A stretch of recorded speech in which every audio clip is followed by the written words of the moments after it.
Hello, welcome to La Casa. Take a seat. And feel like home. Hola. Hola. Again, it's us. It's us. I have one thing to do before our podcast starts. What? So, if you're not my close friends, you gotta skip this part, eh? Because I have a public service announcement to make. Okay? I'm nervous. For Soph. Soph said she's gonna start a protest if I'm not gonna say this. Okay. So- I wanna hear this is news to me too, okay? Yeah. So So, the public service announcement to all my really close friends is that you all have to turn fugly. no. Because As a close Because friend so of Hannah, sad. I will say no. because Thank so you. sad I can't get any friendly boners anymore. I love the concept of friendly boners. For real, no? That's great. Yeah. That's great. But No. actually, the context of this is that Hannah has a lot of hot friends. Yeah. But I feel like we talked about this already. Your vibe attracts your tribe. When That's you're right. hot and as a system of belief, okay? Because I think there are people who are like they can be hot and then not be hot, you know? No, for real. Yeah. Also, like your character makes it all. Yeah. You can be agree. hot in the mirror, but then ugly in la mente, Justo. and then that's fucked. And that's really fact. I think that really shows. My friends are really great, and then Eh, they're yeah. really hot. You Yeah. know? I agree. Bueno. I agree. And since I'm part of Hannah's group, I will Yeah. have to agree harder. It's just the law. Yeah. But that's the public service announcement. That's done. So let's get right into it. Okay, today's episode is going to be, I don't know what the title will be for this one. I don't We know will what- figure it out yeah. while we speak. But we wanted to touch a little bit on creativity, maybe art. I think mostly what I had in mind when we were kind of like deciding what we were gonna touch on this week was kind of like the expression of ourselves, whatever that Yeah. seems like. And as is in La Casa Fashion, I think this is kind of relevant for us because when I look back, and I think that might also happen to you as well, and to everybody who listens, to be fair, that when you turn a certain age and you look back, it's like, whoa, I really didn't not know myself in the past. And after experiencing some things, I have realized really what moves me. And the great part about being in your 20s is like figuring that out, how to express yourself, how to be like more comfortable with yourself, and also being open to keep learning about yourself and about the things that you're passionate about. And I think Hannah and I, we are passionate about creating stuff. I was thinking yesterday, like, what can I say about creativity? Like, how does creativity look for me? And at the end of the day, it's kind of like, for me, in my head, the word creativity was its own thing, but it is true that it comes from the word creation, right? And I feel like that's something, I'm gonna say human, even though animals can create stuff, but like in the sense of something with passion. I don't know how to actually, I think I'm already going to a tangent, but because I saw a movie this weekend. Okay. I saw Hoppers, whatever. Hoppers. Never seen that movie. Whatever. It's literally an animated movie Okay. from Disney or something like that. And I was thinking about like beavers. You know, they create like dams and stuff like that. Yeah. Do you think that's art? Not really, no. Like in a nature is art kind of way, but it's not like, I don't know if it's the passion of the beavers, like maybe it is, you know, but Maybe maybe it not is. the same as humans. No, but I mean, humans that are. I could see an artist being obsessed with nature and then also drawing like a beaver nest or something like that, and Yeah. that being perceived as like art, obviously. Yeah. I don't know, maybe it's like how human process things. Yeah. Because nature is art in itself, maybe, but how we bring it to the paper or how we bring it to like a canvas is the expression of art of ourselves. And maybe it's always what it needs is that transmitter, like the person, because you always put yourself in it as well. Even if you're taking a picture, if you're a photographer, which in my eyes is very much art, Yeah. then it's still you that takes the pictures. Yeah. And no one else can take the pictures you take, you know what I mean? Yeah. So, I'm bringing Auto Melon right now. do you think everybody has a creative side? Like, do you think that's something that's a quality of humans, or it's just like a specific type of person? Because when I was younger, I used to think there were two types of people: creative people and like scientific people. Yeah. You know, which for me it was kind of difficult because I really like science and I wanted to do something with that, because for me it meant a lot that I was not only drawn. I thought maybe that it was very easy to be drawn to art and creativity and all that stuff, but to actually have like a big interest, I mean, I didn't realize that at the time. They were basically like, I was like mixing them together. But it is also true that it had more merit to be more on the scientific part, you know? Like when you say, I want to be an astronaut or I want to be a physicist to someone, when you're younger, Yeah. it's like, oh my God, I mean, what a little genius. yeah. But when you say, I want to be a painter, it's like, okay. Yeah, it's like like art is breadless. That's what Right. people say. Yeah. It's like you don't make money off of it. Yeah. So obviously or like, it's useless, you know? Yeah, Which yeah. I don't think that at all. no. Like mind-boggling for people to believe that art is completely useless, but also for a moment, I don't think maybe if I had followed my heart, I would have done something. Like, I'm not entirely sure if I would have done something entirely creative, because inside of me there are two wolves. But it is true that I think for a long time I tried to ignore my creativity or feel that it wasn't really there, just because it's like it's not even important if you're creative or not.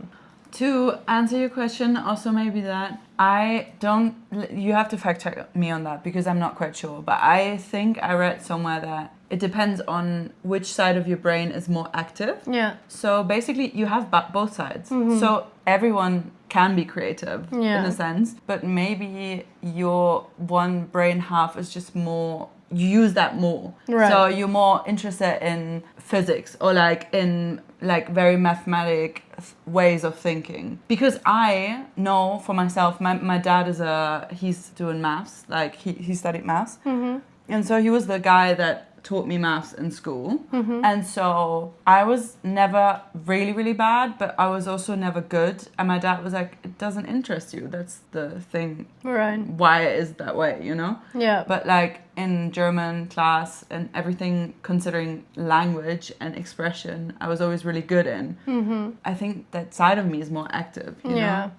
The thing is, there's also, like, for example, an engineer. Maybe you ask them to draw a butterfly and they will do a shit job. But if you ask them to Draw like, something that they have to build, whatever, a machine, and that's also creativity, right? That's also creation. So I feel that also oh yeah, I don't know if you hear that, guys, but it's like it's raining thunder. cats and dogs. It's raining cats literally. and dogs. Which, well, whatever, no me voy a meter en esto. Bueno, el caso, I think there's also like this notion that creativity looks a certain way. And I'm speaking for myself here, like I'm not trying to generalize, but I always thought that creativity was like 100% like somebody painting on a canvas or like doing watercolor painting or something like that, you know, when actually creativity can look a million different ways.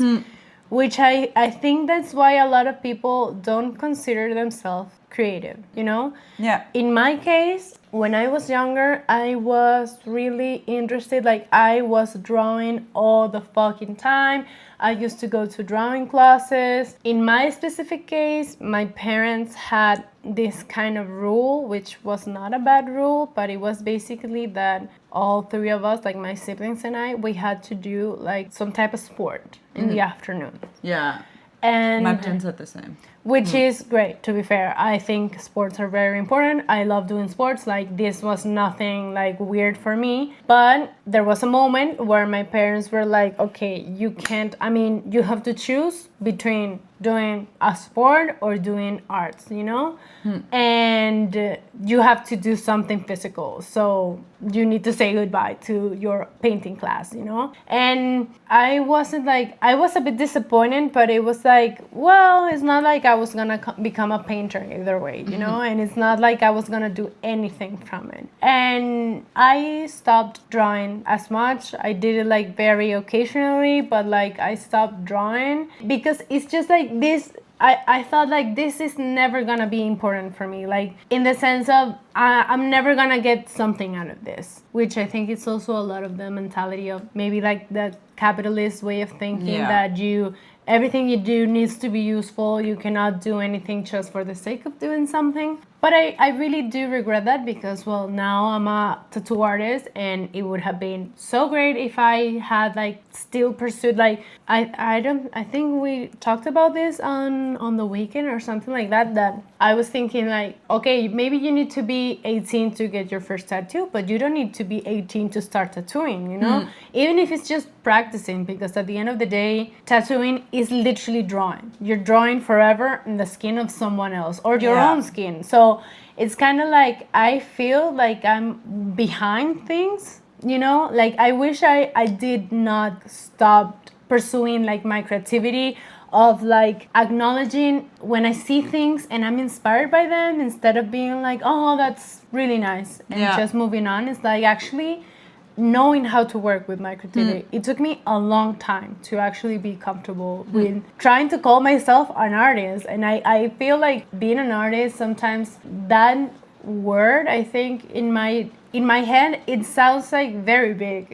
It sounds like something really huge. But at the end of the day, it's like, I think we all kind of are artists in our own little ways. I think so. I think I have two thoughts regarding this. One of them is very much attached to what you said. I think a lot of artists also say that the technique can be learned by anyone. Yeah. In a sense. Yeah, I agree. To an extent, you know? That little bit of you that understands is maybe what really makes you an artist. I don't know. But maybe also even more, and I heard that, and that really resonated with me, when you create art because you need to. It's not because you want to make money. It's not because you want people to say, oh, that's so great. It's because you feel the need to. Like you feel that is like a form of expressing yourself. Yeah. When I'm writing, and I'm writing for my friends, like short stories for my friends, I feel like that's the ultimate form of me expressing what maybe I cannot say to the people, like face to face, you know? Yeah. And I feel like when I see you tattooing, for example, I feel you told me, and this was so beautiful, like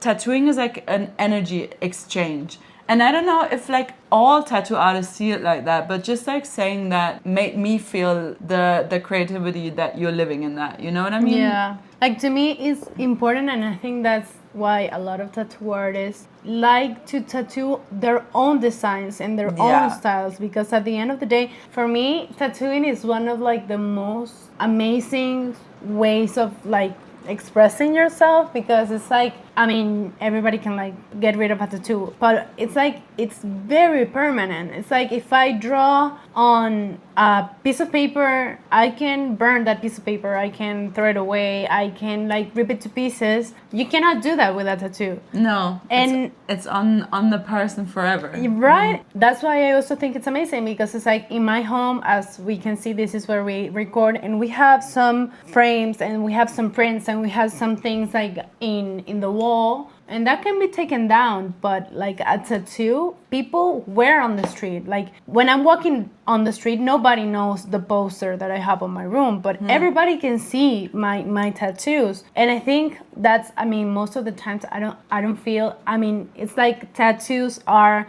that big of a deal, and at the same time they aren't. Like for example, I have a fucking hot dog tattoo. Like it's not too deep, but at the same time, it's like, but I have a fucking tattooed hot dog on me for the rest of my fucking life, and that means something. And I really do like kind of like that commitment that you make, even if it's just temporary, let's say, because then you can get it covered up or then you can remove it or whatever. But it's like a commitment with art from the person tattooing and from the person getting tattooed. I agree. So I think that's really, really beautiful. Also kind of like in the sense of it's so much nicer. Like for me, I basically tattoo all my friends, and that's such an special thing for me. And like I think, well, in the case of Hannah, Hannah has several tattoos from me, so maybe it seems like it's not as important, but to me it really is, because it's a lot of trust that you're putting on someone. Because I think, well, I don't know too many people who actually like try to get a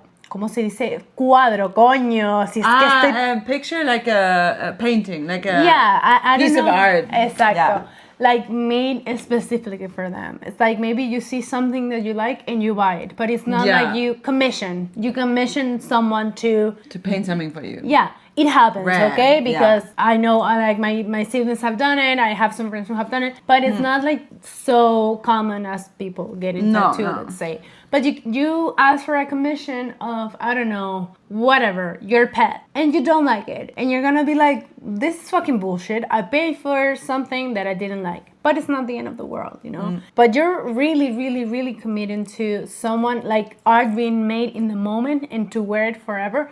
I don't know why, but I find that like so beautiful. I think so, but also to the commission part, and that's maybe something that would drive me a bit nuts, and I know that drives tattoo artists nuts. It's like maybe every artist has to go through this, because I think the way of getting paid for your art is, it's not that hard as for me when I write, because I'm writing and then it's done. It's the story. I'm putting it there to like a publisher, and they all say no, for example. But when you start as a tattoo artist, like loads of times people come to you, tell you, hey, I want like, let's say, I don't know, I want like an infinity sign, or like I want, I don't know, lo que sea. Could be everything. So like this being ripped into parts of the technique, because those people that come to you, they can't tattoo themselves because they don't know the technique. Yeah. But they're not coming to you as you are the artist. Yeah. You know? And then you being the artist, and there's so many great tattoo artists. For example, me, as I'm not tattooing, but I'm someone that consumes tattoos on a regular basis.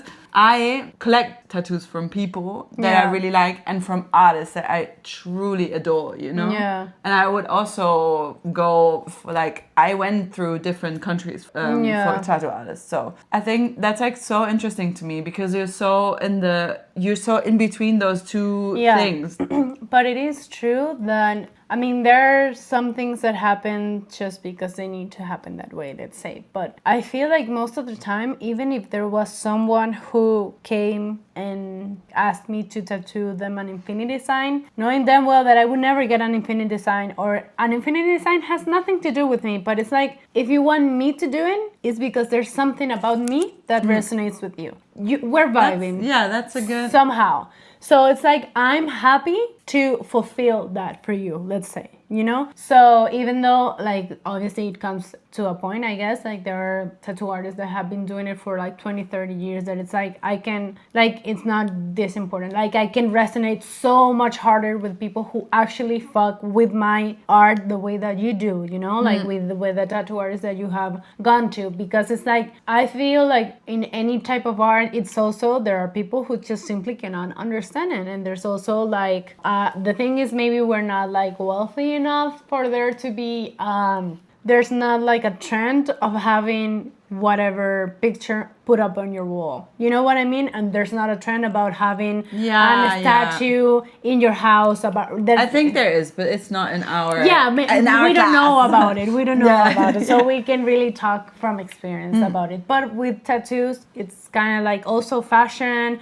And I think art is political in itself, and I think art also is just a way of people. That's why it's so touching and moving, and that's why I feel like maybe animals can perceive it the same way as we do, because at the end of the day, art is like a tool for people to connect, because it vulnerabilizes you somehow. Of course. What a big word I just used. I don't know. No sé, Tama, no sé. Pero it makes you vulnerable. Some type of way.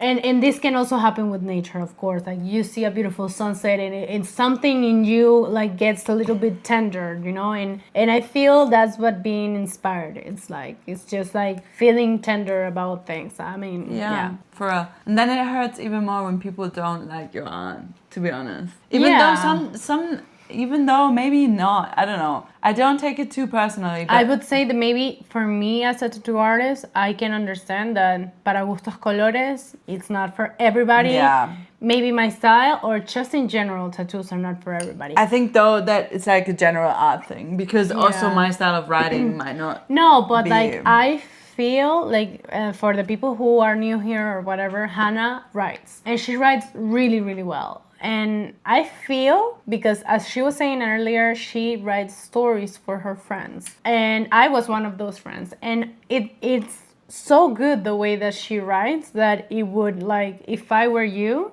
I would be like it's I think for writing it's way more vulnerable than for tattooing. Because I think words have a lot of weight and Strength, meaning. yeah. And what I have noticed, I read from time to time. I'm not a big reader, not because I don't like to read, it's just because I don't have that much time. And I make time to draw and tattoo, not make time to read per se. So I read like in a year, I can read like four books, you know, it's not too much, but I read a little bit. And every time I read, and especially when I read Hannah's story that she wrote to me, it's very clear that people who write, not everybody, but like I feel like in general, you need to be very detail oriented, you know, not necessarily just for writing, but I felt when I was reading Hannah's writing that it was like she constantly lives in a world where she is noticing the little things because that's where she gets the inspiration to write about in the way that she's writing, you know. And usually when you're writing a story, you need to be as descriptive as possible. You need to set the scene, you need to put an ambience, you need to do so many stuff to people actually like be caught up to it, you know? And I feel like that's so much more personal, I feel, because what you notice and what you write talks about what moves you and what you see in people. And I think that's very Yeah. vulnerable, at least on my side, because for me, like the style of tattoo artist that I can be is like I like anime stuff and I like cute stuff and I like stuff like that, and it's like I think everybody likes that. Everybody likes a cute dog. You know, it's like it's not Not like people commenting, I hate fucking cute dogs, fuck off. actually cute dogs are the worst in that sense that it's like I feel like that's more universal. It's like I can find a lot more people that would resonate with that because it's not too hard.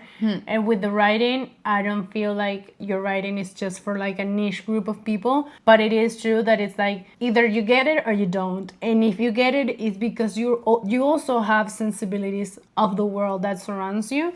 And I feel like in general that's not very rewarding. Like we have talked about this before, but also what I mentioned earlier, like the capitalists and the patriarchy and stuff like this is like the less you feel, the better. The more you resemble a robot, it's better. And robots, I don't think they can make art. I mean, we know now. No. ChatGPT, Don't get me you started on know. this bullshit. Like, for real. The death of creativity with AI. For real. No, I think you're right. And I think also that's something that I really had to learn also to not compare myself to others. Because Yeah. there are loads of people that can describe things well. And also like the styles, they differ so much. I mean, I grew up with, I don't know if I said this on here. I grew up with like a very, very well-known author in my family. Yeah. So my granddad was like a really, really big author when he was still alive. So I grew up in his shadow, but then again now, as I see it now, I didn't. Like I got inspiration from him. I got him as like someone that to look up to, but in the end, like I don't have to strive to be as great as he was, you know what I mean? And also it doesn't make things easier because so many people told me like, yeah, it must be so much easier for you to publish like a book and stuff. But that's like, you're your own person and you really have like to realize that. Yeah, that's very tricky because I feel like since what we touched on at the beginning of the episode, that it's hard to live off your art. Yeah. There's a lot of competitivity. Competition, yeah. Competitivity. Competition.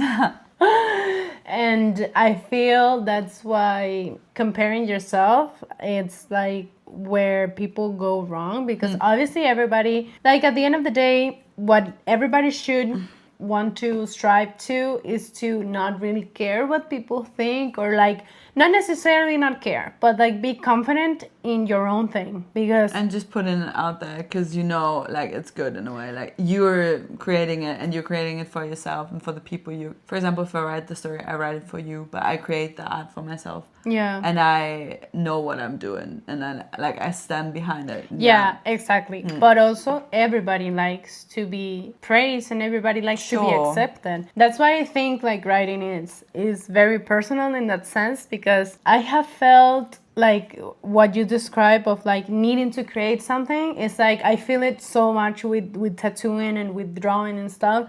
But from time to time, I also feel it with writing in a way that is like, that's on my notes app logged forever. And it's not like I couldn't share it. For me, it's just like, oh my God, this is so vulnerable. vulnerable, Like, I yeah. could never. And it's like the most random things, like little poems or some reflections that I have or whatever. And it's like, oh, like, I really like this. No one will ever see this. Yeah. You know, because I don't know why. To be fair, I don't know why. It's because I think it's embarrassing. But I feel embarrassed because I'm being vulnerable. So that's the whole thing, you know? But yeah, I mean, to be honest, like, I always knew that like writing was my style of creativity, but I didn't show it to people for a long Right. time. When I was 14, I started, oh my God, it's so good. I started a book. It was like actually like a fantasy novel. I don't know why, but like Alright. 14-year-olds, or maybe I was 13 or something. I don't know. I wrote like, let's say 50 pages, and I read it in our room to my brother. And my brother was like, "That's so good," and it wasn't good. Not at all. Girl, but you know, when I was 13 and more, even like until I was 16 or something like that, don't remember, don't quote me, I used to read a lot of shitty ass fan Yeah. fictions written by girls that they just had a computer and a dream, you know, and I'm grateful that they did that, because I Yeah, spent sure. hours reading that. And there has been a lot of people who have actually like gotten really famous for writing that type of stuff. Yeah. And still, we can argue like there are some very famous authors that are so shitty. Yeah, J.K. Rowling, fuck you, bitch. Por ejemplo, For ¿sabes? O sea, Colleen Hoover y ese tipo de cosas. Yeah, if that's her bueno. name, don't call me. Maybe we should bleep.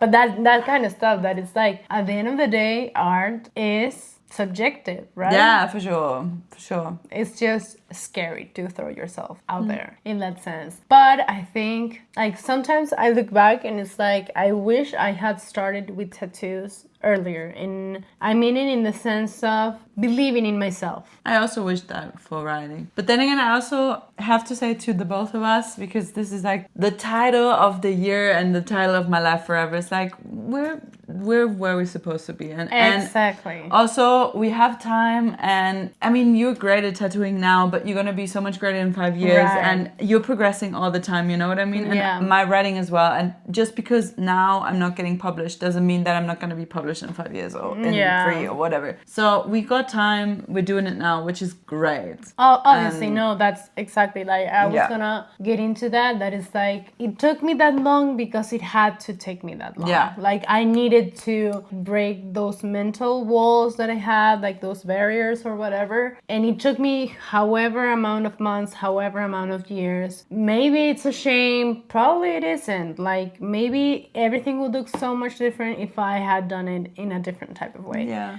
But it's also kind of like also being open-minded and maybe humble in that sense of knowing that things can change so much and you don't know everything just yet. And I feel like what you just said about we have a lot of time, it's like we are really young. We are really For young. real. And even if we were 50, we would still be really young to do whatever the fuck it is that we want to do. What I'm saying with this is maybe you are 45 and you have always wanted to learn how to do ceramics. go fucking sign into the class, you know? It's like, it's never too late. It's never too late to learn more about yourself, to be more in tune about yourself, to, you know, Also, and change paths. even also. more, I would say with like creativity, because like that's something that you can do until you die. Literally. My granddad, as I said in a past episode, he wrote until he died, and your hand is hopefully function for a long time. You know, I can see that there are things that you cannot catch up at a certain point in your life. For example, if you want to be like a famous soccer player,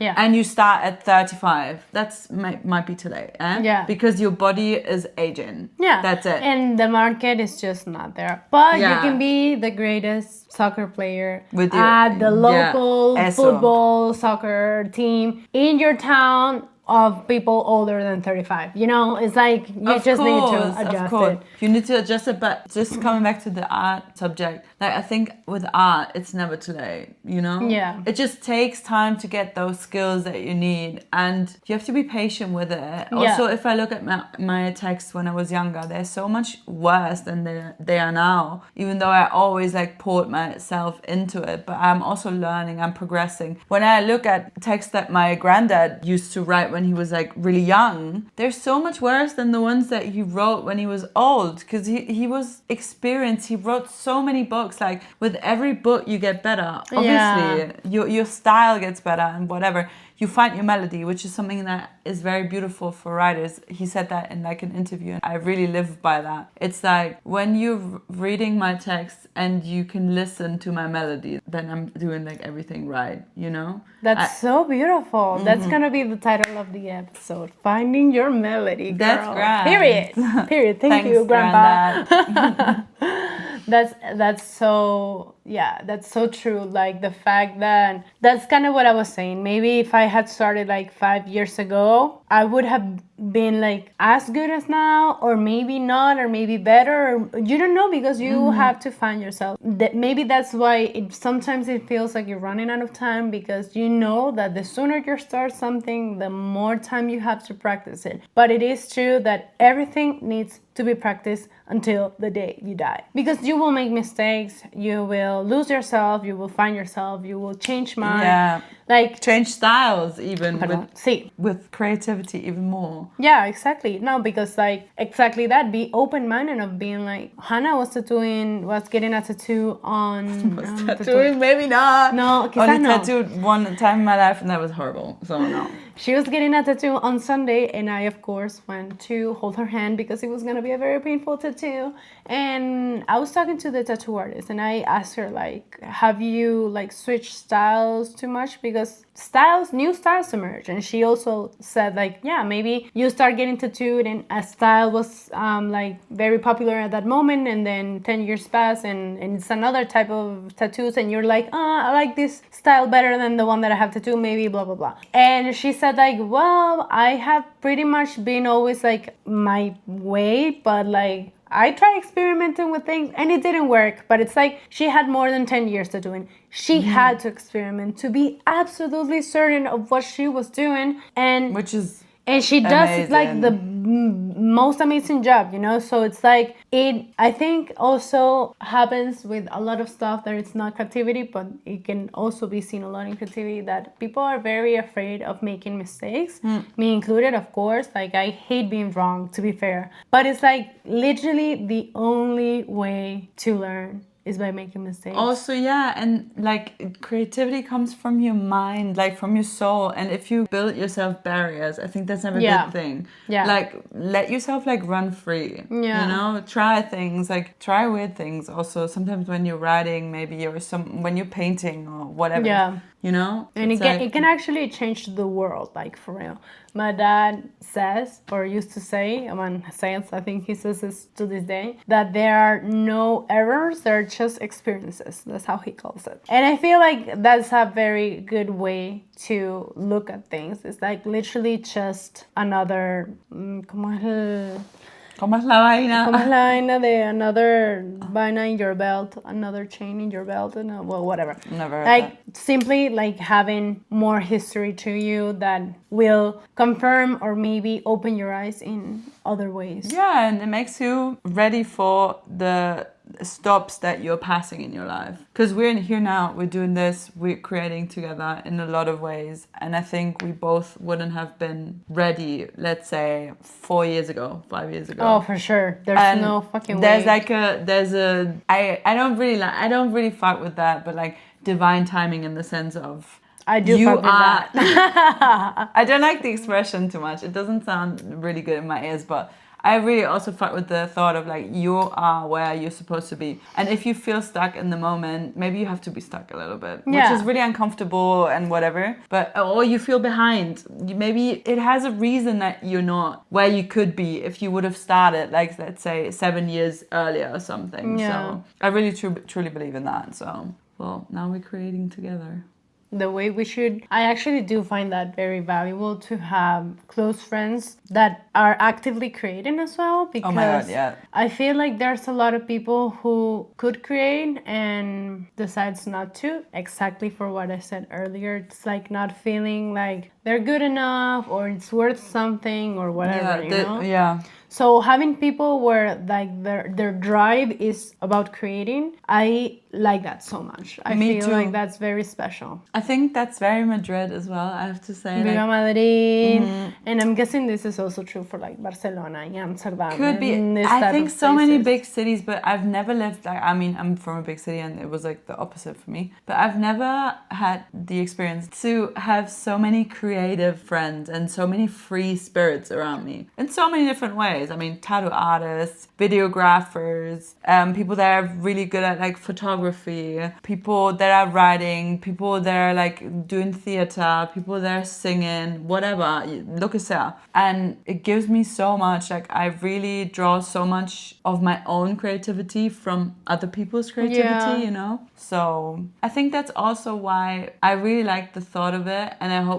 I know that we will go more into that direction the more the future arises. I don't know. The thought of artists back in the days, like having roundtables or like meeting each other, hanging out and drawing from each other's creativity, like writers, painters, Yeah, I think it's whatever. completely natural. Yeah.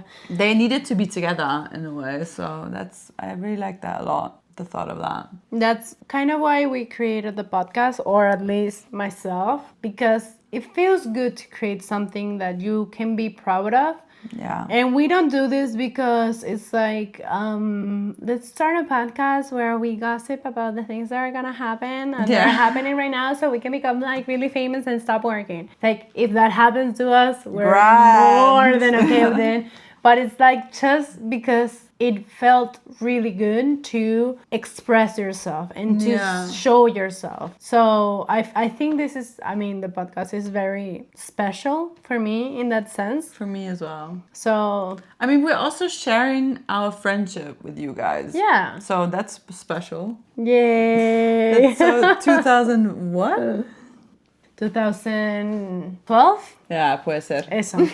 Pues the homework for you today, guys, is to create something beautiful, whatever that may be. Because I was thinking, do any of my siblings create stuff? And they really do. And I was thinking about my sister. She makes the most amazing cakes ever. Like she really has Damn. such a good hand with like desserts. And she maybe doesn't think about it that much or like whatever. I think cooking can be an art, by the way. And it's like, if you think you're not good drawing or writing or taking a picture of a sunset or whatever, try to bake a cake or try to do your makeup in a way that is like very expressive, or just like Crocheting, build something, whatever. because I also feel like it's very tied up, like creativity, expressing yourself, they're all really good tools for feeling better about yourself, you know, accepting yourself, which also means having a better mental health, which also means being happier and being kinder to everybody. So that's my homework for you That's guys. it. I think that's a good homework.